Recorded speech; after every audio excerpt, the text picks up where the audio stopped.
rajada Soomaali weyn rajo ka baxsan maanta dhulka loo yaqaan Jamhuuriyadda Soomaaliya oo fidsan Geeska Afrika ilaa iyo dhul ay sheegtaan wadamada Aasiya. Assalaamu calaykum waraxmatullaahi wabarakaatuh. Ku soo dhawaada saaxiibayaal channelkeena Abwaan Hilaac. Waaniga Abwaan Hilaaca halkaan nagala socotaan waa Abwaan Hilaac. Soo dhawaada saaxiibayaal channelka subscribe noo saara si aan 3 kun u gaarno. Like saara muuqaalka commentigana faaladaada ku dhiibo. Maantii muuqaalkeenu wuxuu ku saabsan yahay rajada Soomaali weyn. Riyo soo socotay qarniyo ilaa haddana aan rumoomin balse welina aan isan dhamaanin rajadeedu. Dhulka Soomaali weyn oo ay gumaystu kala qaybiyeen ilaa 5 qaybood maantana laga hayo 2 qayb kaliya. Halka midana dal noqday 2 kalena ilaa hadda gacantii gumaysigii shalay mid ka arxan daran ay ku maqan yihiin. Balse dadka ku nool dhulkaas naga maqan iyo Soomaalida kale oo ku nool Jamhuuriyadda loo yaqaan maanta Soomaaliya ee xorta ah intuba aysan ka rajo dhigin marna aysan maankooda ka go'in sheegashada dhulkaas iyo sidii loo soo celin lahaa oo marnaba aan ahayn qadiyad la hilmaami karo ilaa iyo maantana ah qadiyad jirto. Aan si toos uga faaloona dhulka maantay maqan Soomaali galbeed iyo Soomaalida Gaarisa iyo Mandheera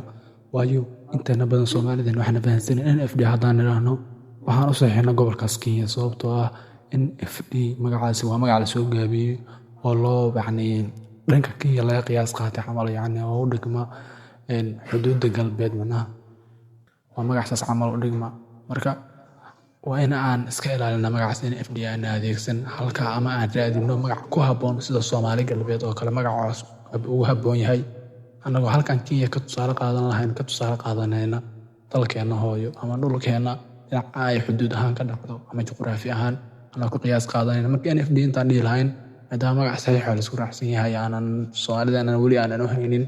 in aan wax ka qurux badan dhahno Soomaalida Gaarisa iyo Mandheera saas annagoo gobol ahaan u sheegna ayaa ka qiimo badan 100% marka dhulkaas maantay Kenya ay haysato oo gumaysigii Ingiriisku hubiyey iyo Soomaali galbeed ilaa iyo Suqatra oo iyadana uu Yemen siiyey markii taariikh ahaan laga hadlo iska dhaafaba iska caddaha Soomaali galbeed iyo background Soomaalidan Kenya hoos tagta maantay way iska cadiyeen Suqatrana sidoo kale iyaduna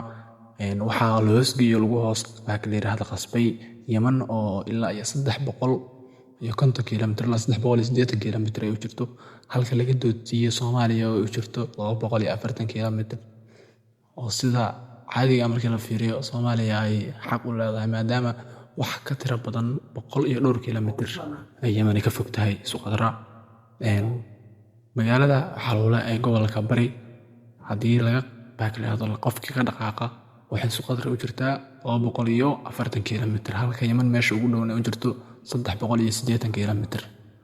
waa cadad ka tiro badan 130 kilomitir camal waa cadad ka tiro badan 140 kilomitir agteedba waa waqti baakaleedo cadad ka tiro badan ay u jirtaa marka sida saxda ah waa in Soomaaliya ay yeelataa marka dhalinta Soomaaliyeed ilaa iyo dadka Soomaaliyeedba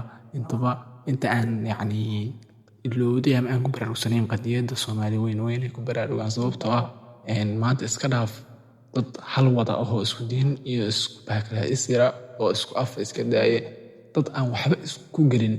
maanta waxay isku bahaysanayaan si ay cadawgooda hal ugu noqon lahaayeen oo isaga celi lahaayeen annagiina markeenan isdhigano waa 100% loo qurux badan yahay xilligii gumaysigii koowaad ee reer Yurub ilaa iyo ay ka dhacday dowladdii dhexe ee Soomaaliya ee ka arriminayay ama hoggaanka hayay Jaale Maxamed Siyaad Barre Allah naxariiste way jireen dagaalada iyo halganadu dhulka Soomaaliyeed loogu halgamay balse maanta waa la isku dhigtay dadka qaarkoodna waxay siiyeen wadamadii gumaysigii reer Yurub ka dhaxlay ee uga sii darnaa ay siiyeen way isdhigteen waxay dadka qaarkood inkastoo 100% aysan ahayn oo inta ugu badan dadku ay qadiyadooda hayaan oo inay Soomaali yihiin dhulkan Soomaali ay leedahay balse xoog lagu haysto ay qirsan yihiin waxaa jira dad badan oo is siiyay wadamadii gumaysanayay oo calaamadooda saaranaya baraha kala duwan ee bulshada markii maanta magac Soomaali la soo hadal qaado ama dhulkaas la soo hadal qaado Soomaalida sheegtaan kumentiyada ka caayaya wargaal buuriye qaba waxa la doodaysa oo gumaysi ku haysta gumaysina ka dhaxlay waa taas waxay hoos u dhigaysaa sharaftaada dadnimo qiimkaaga macnahaaga maanta haddii dhulkaas Soomaali ay qabsato qofkii shalay u dooday maanta aad maagto ana Kenya saasana inaad ayaga la mid tahay oo madaxa lagaa jaraayo sababtoo ah dee waxaad gadatay oo yacni gumaysi xunaa kaala qiimo badnaa dadkaagii iyo dalkaagii iyo qiimahaagii soomaalinimo baradoosan ku neefla u sarreeya oo ilaahayba baa kala yidhaahdo khayraadkaasna kugu galladay yacni dadkoo dhanna kaa hibaysan jireen balse yacni annagu aan isku dhignay tan xataa aysan cid kale nugu dhigin burburka in aad dal xuno oo baa kala yidhaahdo kenyaatiyo xoog kugu haysta ama etoobiyana xoog kugu haysta aad sheegatid waa sumcad xumo meesha ugu liidatay ama calankiisa aad saaratid oo aad ka turjuntid in asaga u dhalatay oo shaqada ayagu ay qaban lahaayeen ayagu meeshay dhulka gumaysiga ku haystaan soomaalida kula doodi lahaayeen adigii soomaali ah ayaga u doodaysid waa qiimo yari meeshay ugu liidatay dhalinyaro badan oo soomaaliyeed oo u arka wax qiimo leh ama manhaj ahaan iyo waxbarasho ahaan maskaxda laga degay inta baa kala yidhaahdo gumaysiga markuu qabsaday kadib inta dhasheen maskax ahaan mindhaa wax qaldan lagu shubay balse maanta horumarna la gaaro qof wax qaldan lagu shubi karaa ma jiro qof majnuuna mooyaan uma sheegine ama qof aqligiisu kala dhiman yahay qof wax qaldan lagu shubi karaa ma jiro annagu ma aanu soo joogin xilligii gumaysiga aan dhulkan la qaadanayay balse wax walba iyo say u dhaceen taariikh aan ku haynaa oo yacni annagoo joognay waxay uga beddelan tahay indhahana ka arkin laakiin qalbiyan waa xifdisannaha wax walbaa sida ay yihiin marka ninka maanta laga dhaadhicinayo inuu kenyaati yahay asagoo soomaaliya isirkiisa soomaaliya oo ilaahay soomaali ka dhigay oo dal iyo baakale dad bale laga dhaadhiciyey inuu kenyaati xun yahay ama etoobiyaan xun yahay laga dhaadhiciyey oo qof aqligiisu kala dhiman yahay marka dhalinyaro waxaan idin leeyahay awalaa xoog ahaan iyo dhul ahaan la idin gumaysanayey maskax ahaan yaa la idin gumaysan maskax ahaan markii lagu gumaysto adduunyada ilaahay wax ka xuma laha sidii la doono ayaa lagu maamulanayaa mid kalena aan u imaado dadka qabiilada iyo waxaas ku faana waxaad arkaysaa soomaali meel commenti ka bixinaysa yacni inta ugu badan annaga dhexdeennaaba iraahdee waxaan aad ugu falannaha commenti bixinta marka waxaa la samaynaa waxaa arkaysaa waxa u saaran wadamada adduunka oo dhan calaamadooda u kala saaran mid walbaa qabiilkiisu calanku samaystay ee barabaraha iyo balaayada lahaa dowladda ugu calan dhow uu calankeeda soo saaranaysa waxaa loo maleeyaa qof maanta ajnabiga hadduu soo galo commentiga soomaalidu ay bixinayaan waxaa laga yaabaa inuu yaabi yidhahdo war meeshaan xayta qaramadii midoobay miya noqoto tiro badanaa waxaa waddan isugu imaaday waddamana maaha wada soomaaliyeed oo maskixiyan u dhaawacan oo qabiil in ay ku faanaan daraaddeed dal islaameed calankood u saaranayaan war dad calan saaranayso oo aad ciddaa tahay caddaynaysid calankaagiyaa yaalla oo dunida ku aqoonsaneed isaga saaro asagaa qiimo iyo sharaf ku leedaha asagaa lagu yaqaanaa maanta caalamka meel walboo tagtid haddaad tidhaahdid yaa tahay markii lagu yidhaahdo aad tidhaahdid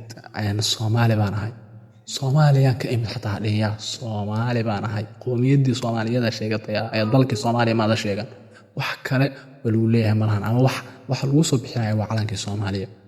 marka asagii ku matelay oo dunida dhan kugu matalayay meeshaad qaada lahayd oo aad ku faani lahayd haddaad qaadanayn xataa magacaaga bis aad ku qora lahayd aad calan dal islaameed saaratid adoo qabiil ahaan ka duulaya waa foolxumo meesha ugu liidatay dad badan oo waxaa arkaysaa hadda waddamo tiro badan xataa waxaa jira waddan dalkeenna dumintiisa qayb lixaad le ka qaatay baa kala yidhaahdo kuuba dad waxaa jira qabiil soomaaliyeed calankiisa inta ka duula calanka kuuba saarta warma waxaa suuq baa kala yidhaahdo iyo suuqgeyn iyo baa kala yidhahdaa buunbuunan u samaynayaan dal shalay dalkaagii dumintiisii qayb lixaad le ka qaatay oo ciidankiisu ay dalkaagii dumiyeen dadkaagiina laayeen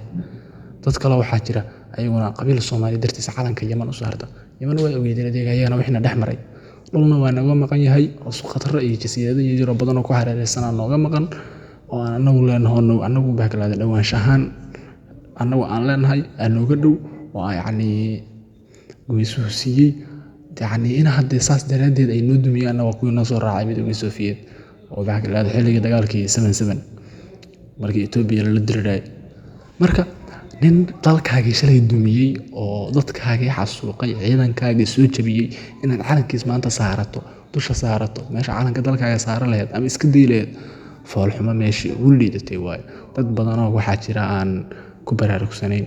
teeda kale waxaan aad iyo aad ayaan u ammaanayaa dadka Soomaali galbeed ku nool calanka Ethiopia ma saartaan ayagoo xoog lagu haysto kuwa aan xoog lagu haysan qabiil ahaan u ordayaan dad islaameed ay saarayaan calankiis kuwa maanta waxaa jira gobollada dalka aan dhaafin iyo caasimadda oo calankii saaranayo waxay u saaranayaan inay tagaan ama maskaxda ka jecel yihiin ama baa kala yidhaahdo wayba ka qabataba inay saartaan ama hal mar ay tageen oo bilay ku soo noolaayeen warkaad ku dhalatay xuduntaada ku aasantaa dadkaagii ay dhooban yihiin oo dalkaagii ah maasaarata daclan saaranaysa yacni maskaxdii in aan ka gumaystay oo ama maskax iyo xisaab meesha aysan oolin ayaa jirta dunidan maanta nin walbaahay meesha aad ugu ka xisaabtamayna meel ka shisheeya ka xisaabtamaa inaad ku fakartay ogaatidna waa muhiim marka dadka Soomaali galbeed aad iyo aad u mahadsan yihiin waxaan leeyahay waxaad tihiin Soomaalida dadka waliba dadka jamhuuriyadda Soomaaliya ee xorta ku nool adinka ka qadiyad wanaagsan kana Soomaalinimo jecel jiro oo jooga leeyahay ilaahayna anoo kaas insha Allah bil kareem waana ku haan weynahay intaan nahay dadka Soomaaliyeed gaar khaasatan dhalinta Soomaaliyeed inaan dhulkaas ka soo qaadna gacanta Itoobiya ayagoo hoostaga aysan ogolayn inay saartaan calankooda oo aan halka magaalooyin qaar ay Soomaali galbeed baakalaado kamid ah calanka Itoobiya uusan ka lalmanin ama uusan ka babanin ama aysan ka ogolayn dhalin Soomaaliyeed wuxuu ka babanaa baakalaado luuq iyo baakalaado garbahaariyo ka babanaa laakiin waxa ka waran iyo doolow balka sheeka waxaas in dalkaaga gudihiisii uu ka babanaayo in dalkaa haysta shalay ku dumiyey wax walba jabhadii dowladda duminayay hubka ku soo daabulayay ilaa ay maanta dumintaada u jooga oo u taagan diyaarna u ah sidoo ku dumi lahaa in bal iska daa dhulkaas maqan dowlad inay yeelataan aan ku ogolayn sababtoo wax og yahay dowlad yeelato si dowladii dhexe ay sameysay in dhulkaas ka soo qaaday oo aad weerar ku qaaday doogii marka kaas inta ka qaadi lahayd wuxuu ka xigaa inuu ku dumiyo asaguna mid cusub kaasi qabsado adiguna kuma baraarugsanidine hoosteena fiiridin war inta anaga dhexdeena mid taala ha fiirinina ay waxa fiiridin shishadeena shisheeyaha iska fiirin qof Soomaali maanta wax walba kugu sameeyo waxba ka qaadima balse taa ka yar ama wax yar oo shay kugu sameeyo waa khasaaraha la soco marka aad iyo aad baraarugnaaya loo baahan yahay maantana qof hada aqal leh oo aan ogeyn ma jiro baakalaada waxyaabahan aad iyo aad u adkeena dadka Soomaaliyeed waa dhalinyaro waxa ugu badan ee baraha bulshada isticmaalaya calaamada qabiilada saarta calaamada dalalka saarta maadaama qabiilkii uu salahayn calan baakalaado loo saar karo emoji ahaan calaamadii waxay saartaan wadamadii kale mid walba midka u dhow inta fiirsado uu saarta taasina waa maskax yaraan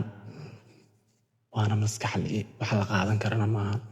maanta nin qof baakalaado maskaxdiisu taam tahay ama 30 ama 20 baakalaado xagga ka aaday ama dhaafay uu garaadkiisu garan waayo inuu dal islaameed calankiisa saarta inay hadalkaas xayisiin iyo muungoon u tahay asagana qiimihiisa ay hoos u dhigayso ninkaan ku baraarugsanayn hadee wax uu maskax ka hayaaba jirinba waa qof maskaxiisu kala dhimantaha lagu tilmaami karaa marka waxaa leeyahay dhalinyaro yaan maskaxda leeyahay gumaysan adduunku meesha ugu halista badan oo iska gumaysto waa maskaxiyan haddii maskaxiyan laga gumaysto jirka dhan maadaama maskaxdu ay maamusho wax aad la joogto ama wax aad gasho aan bijirinba ama waa iska yaryihiinba waxaad hayba qodob kale jira asaguna oo isla qabyaalada laftirkeeda ka dhaxaloosan wuxuu yahay maanta haddaad baraha bulshada luqad international xataa ha noqotay aad ku baahayso in yacni dhul Soomaaliyeed oo gumaysi kaaga maqan aad tirahdid taariikh ahaan usoo diyaarisid aad tirahdid ilaa inta sanaga iskarayn insha Allah waan qaadan doonaa waan qabsan doonaa dad Soomaaliyeed oo waxa arkaysaa meeshii gumaysiga ka haystay ama dadka caalamka ahaayo ka soo horjeeday kuula doodi lahaayeen qabiil ahaan darteed oo yacni isleeyihiin dad dowladda Soomaaliya ka madaxa camal la dagaashantiin darteed ama yacni adigu dowladda madax ka mid tihiin daraadeed ku caayaya ama yacni ku aflagaadeynaya taasina hadda waxaan ka been sheegay maalin walba aan arkaa sababtoo ah qof yacni baraha bulshada ku jira la socda Soomaalida iyo wax walba ka dhex jira ayaan ahay aniga laftirkeyga inta muuqaalasaas camal soo dhigo aniga la igu aflagaadeeya oo yacni shakhsiyadii loogu gafaa balse macna ma lahan qofkii yacni ilaahay kuma samadiidaya wax baakalaado isaga kaa gafa dee asagay ka jaran tahay aqradiisa wax u dhiba maahan adiga waxba kuma una dhibin marka yacni waxaa la ii geysta ma ahan sababtaan u soo qaatay taas ee waxay tahay in aan dadka ka baraarujiyo war cadowga miyaad u doodaysaan mise cadowga yacni baakala la jirteen haddaa la jirteen iska cadaysta waa jiraan dad badan oo caada qaataa oo markay cadow yeelato ayagoo asagoo kula dhashay cadowgaagii la soo jirsada waa lagu dara kaasoo kale waa la raacsiiyaa sheegadna raacsiina haddaa ka mid tihiin cadow dadna ka mid ahayna haddaa aqligiina inta shaqeeyo ku soo laabta Soomaalinimadiina ayadaa wax walba idinkaga qiimo badan inkana sara marinaysa Soomaalinimo hoos idin dhigamaysa kor ma idin dhigaysaa adinka unba hoos isku dhigi kara waxa hoos noo dhigaayana qiimaheena ku dheelaayana koob ka tihiin marka dadka Soomaaliyeed siiba dhalinyarada warado maanta dhalinyaro ah oo dalkaani uu kaa sugayo baa kala yiraahdo in aad meel gaarsiiso in aad adiga saa hoos ugu dhigi lahayd aad ku dadaasho waa wax aad iyo aad u fool xun lagana xumaado. Marka dhalinyaradu 90% way fiican yihiin balse dadka qaar weli aan baraarugsanayn. War sanad waxaa la joogaa caalamka uu ka soo gudbay wixii hore xilliga jaahiliyadda waa laga soo tagay. Jahliga inaad weli ku jirtaan waa wax aad iyo aad u fool xun. Dadka jahliga isku jira waa dad aan wax baranin, waa dad baakalaada ama waxbarashadii gees martay aanban hami u haynin. Waa baakalaada dhaga leeru daloola waay wuxuu dhaga laabo daloola dhaga leeru daloola soo lama dhihi jirin. Dhaga leeru daloola waay wuxuu daaday wax bartay xataa geesay ka mareen oo ma socdaan waxa mar. Marka taasina aad iyo aad u xun tahay. Waa in aad meesha aad ku faani lahayd wax qiimahaaga hoos u dhigay waa inaad ku faantaa dalkaaga. Haddii aadan calankii saaranayn ama aadan ku faanayna ammaan ha laga helo. Ammaan laga helo ha ka qurux badan. Haddaad meesha wanaag uga muuqanaynin iskaga maqnow saas qiimo badan. Marka dhalinyaro wax walba iyo dadkayga Soomaaliyeed dhammaanba wax walba waa macquul sababtoo ah dowladdeennii dhaxaba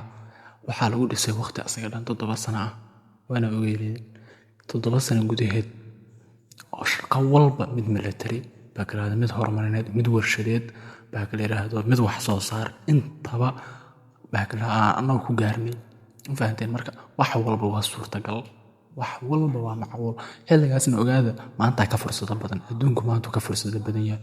oo xilligaas fursadii la heli karay iyo kuwa maanta la heli karaa 100 jibaar kuwa maanta la heli karaa fiican. Marka taftaadaan u xaydano dalkeena 7 sano awal lagu dhisa Soomaaliya 2 sano lagu dhisi karaa 2 sano kaliya waa haddii meel sax ah maarayn sax ah loo maro hoggaan saxan iyo shacab u heelan baakalaada midnimada iyo horumarka dalkooda haddii la helo